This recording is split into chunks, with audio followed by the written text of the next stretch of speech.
इधर गता लाइन सरा मैगुना DC जाफराबाद रज़ा ख़ान साहब को मगा हाल करेंगे। अस्सलाम वालेकुम रज़ा ख़ान साहब।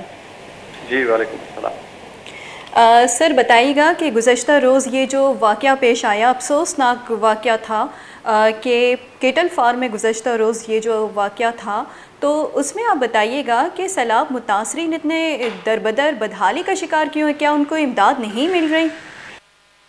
नहीं जी मैडम, सबसे पहले तो मैं आपको बताता चलूं कि बहुत ही अफसोसनाक वाक़या था और किसी भी जान की कीमत उसकी कोई कीमत नहीं मुकर्रर कर सकता। जहाँ तक आपने बात की कि बेआसरा लोग बैठे हुए हैं, ये कल का वाक़या भी राशन तकसीम करने के दौरान हुआ, जो कि साबित करता है कि इंतज़ामिया और जो गवर्नमेंट के इदारे हैं वो फंक्शन हैं और वो काम कर रहे हैं। ये एक अनफॉर्चुनेट वाक़या भी हुआ उस टाइम जब ये राशन तकसीम किया जा रहा था। तो मैं फिर वही बात करूँगा कि बहुत अफसोसनाक वाक़या है, लेकिन इंसानी जान की कोई कीमत नहीं लगा सकता और हम पूरी कोशिश करेंगे कि जितना हो सके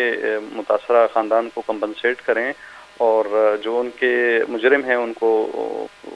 लास्ट स्टेज तक पहुँचाएँ, कैफ़र किरदार तक पहुँचाएँ। रज़ा ख़ान साहब, लेकिन हम देखते हैं कि आपके ख़िलाफ़ रोज़ एहतजाज हो रहे हैं, जिससे पूछा जाता है सराफा एहतजाज है, वो कहते हैं कि हमें हुकूमत की तरफ से या इंतज़ामिया की तरफ से रिलीफ नहीं दी जा रही, तो ऐसा क्यों है? देखिए जी, मैं अभी इस पर क्या कमेंट कर सकता हूँ। हमने रोज़े अव्वल से हमने अपनी एक स्ट्रेटजी बनाई है, हमने रिलीफ कैंप्स बनाए हैं, उसमें लोगों को रखा है और मुख्तलिफ जो NGOs आ रही थी उनको हमने मुख्तलिफ UCs को डिफ़ाइन करके उनको अलॉट किए हैं कि आपने इस UC के अंदर रहते हुए काम करना है, ताकि काम स्प्रेड हो डिस्ट्रिक्ट में और डबलिंग ना हो और वसाइल का ज़िया ना हो। ऐसा भी हमने देखा है कि एक ही UC में 2 मुख्तलिफ NGOs आके डबल राशन देकर गई, तो उसके बाद एक प्रॉपर मैकेनिज़्म बनाया गया और हमारे इदारे जहाँ जहाँ तक हम पहुँच सकते थे हमने रेस्क्यू किया। पहला हमारा मिशन रेस्क्यू का था, उसके बाद लोगों को खुराक और तिब्बी इमदाद देनी थी, वो फेज़ हम कर चुके हैं अल्हम्दुलिल्लाह। अब हम सेकंड थर्ड फेज़ की तरफ जा रहे हैं, जो कि रिहेबिलिटेशन का है, जिसमें सर्वे पूरी डिस्ट्रिक्ट का 60% हो चुका है। जो कि नुकसानात हैं उसमें हुकूमत इमदाद देगी, पैसे देगी, तामीरात में मदद करेगी और अब उनको वापस अपने घरों में बसाना है। तो ये जो छोटे मोटे वाक़यात हैं, ये ज़ाहिरी बात है कुछ तो जेन्युइन है, लेकिन कुछ के पीछे वेस्टेड इंटरेस्ट होता है। लेकिन अल्हम्दुलिल्लाह सो फार हमारी जो वो है परफॉर्मेंस है हमारे इदारों को, इससे मैं तो खुद पर्सनली और गवर्नमेंट काफ़ी। लेकिन रज़ाक साहब, एक नौजवान के राशन लेने गया तो उसकी लाश वापस आ गई, अफसोसनाक ये वाक़या है। आप क्या कहते हैं कि अगर आपकी तरफ से या आपके इदारे की तरफ से फैसिलिटेट उनको दी जाती या कि उनको रिलीफ मिल जाती, तो इस तरह के वाक़यात तो नहीं होते? तो मैडम, ये रिलीफ देने के लिए ही तो NGO गई हुई थी। मैं आपको बार बार कह चुका हूँ, 2 दफ़ा पहले भी आपसे अर्ज़ कर चुका हूँ। तो अफसोसनाक वाक़या तो यकीनन है, ये NGO उन्हीं मुतासरीन के लिए गई हुई थी ना, ये NGO उन्हीं मुतासरीन को जाके राशन देने गई थी। अब देखें NGO जब पहुंच जाती है उसमें ऐसे भी लोग एंटर हो जाते हैं। ये NGO प्रॉपर तरीके से गई थी, 1-2 दिन पहले सर्वे किया गया था और उस सर्वे के बाद वो तमाम मुतासरा जो ख़ानदान हैं उनको टोकन इशू हुआ था।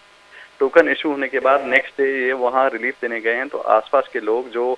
शायद इस इलाके से ताल्लुक़ नहीं रखते थे और जो रोड पर आम गुजरने वाले राहगीर वो भी खड़े हो गए और उन्होंने भी डिमांड करना शुरू कर दिया। तो ज़ाहिरी बात है जितने टोकन इशू हुए हैं उतने ही राशन आने थे, तो उसमें फिर क्राउड। लेकिन रज़ाक साहब, आपसे ये जानना चाहूँगी, जो कि आप कह रहे थे कि लोगों को रिलीफ देने के लिए ये NGOs वहाँ मौजूद थी, लेकिन ये जो बदनज़मी हुई है, तो उस हवाले से आप क्या कहेंगे कि क्यों ऐसा हुआ है और वहाँ पर एंटी टेररिस्ट पुलिस क्या कर रही थी, क्योंकि दहशतगर्द तो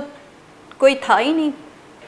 मैडम, ये सिक्योरिटी होती है। देखिए ये NGOs जब आती हैं तो ये मुख्तलिफ लोकल NGOs और इंटरनेशनल NGOs होती हैं, उनकी सिक्योरिटी हमारे लिए सबसे ज़्यादा इंपॉर्टेंट होती है। फिर एक नज़्म व ज़ब्त भी कायम रखना पड़ता है, क्योंकि मुख्तलिफ वाक़यात ऐसे मुख्तलिफ डिस्ट्रिक्टों में हो चुका है कि जो इमदादी सामान ट्रक लेकर आ रहा होता है उसको रास्ते में लूट लिया जाता है, तो उसकी भी हिफाजत करना होता है और एक बैड इंप्रेशन भी जाता है। तो वो बेसिकली एंटी टेरर फोर्स का मौजूद होना सिर्फ ये हरगिज़ इसलिए नहीं था कि वो मुतासरीन के लिए हो, वो इसलिए था कि जो बाहर के मोअज़्ज़ज़ मेहमान आए हुए हैं NGO के साथ, उनकी भी हिफाजत यकीनी बनाई जाए और फिर मुतासरीन का जो सामान है वो गैर मुतल्लिका लोगों से बचाने के लिए भी वो वहाँ पर पुलिस तैनात की जाती है, ताकि गैर मुतल्लिका लोग वो सामान लूट के ना ले जाएं, ताकि हकदार को उसका हक मिले। अब उसमें भगदड़ हो गई और क्राउड हो गया, तो वो एरियल फायरिंग उन्होंने की ताकि डिस्पर्स हो जाए, उनका अपना एक तरीक़ाकार है। और मैं दोबारा कहूँगा कि एक अफसोसनाक वाक़या है और इंसानी जान की कोई कीमत नहीं लगाई जा सकती, और इसका हम पूरी तरीके से हम यकीन दहानी करवाते हैं और मुतासरा ख़ानदान को کہ ہم اس کی تحقیقات کروائیں گے، اور پولیس کو جو اہلکار تھا اس کو گرفتار راتوں رات کر لیا گیا تھا، اور انشاءاللہ حکومت کی طرف سے جتنی بھی داد رسی ہوئی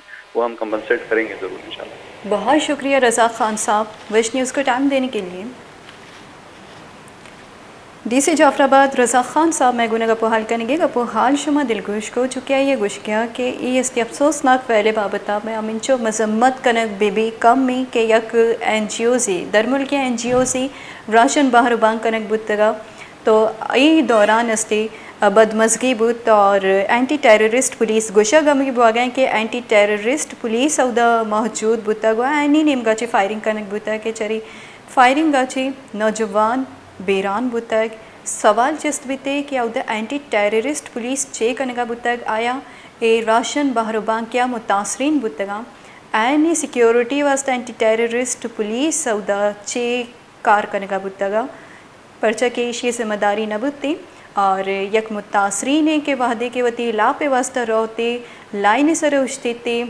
راشن باہر بانگ کنگے نیامہ کے بڑی واقعہ پیش کہیں تے ایوت یک مزنید جوستے او دے انتظامیہ نمگا چی حکومت نمگا چی کہ این استے لا پہ واسطے ای وڑ انچو جد و جہد کنگ لوٹی تے وادی یک نوجوان یک ورنہ ہی وطی راشن واسطہ روتے وطی لوگا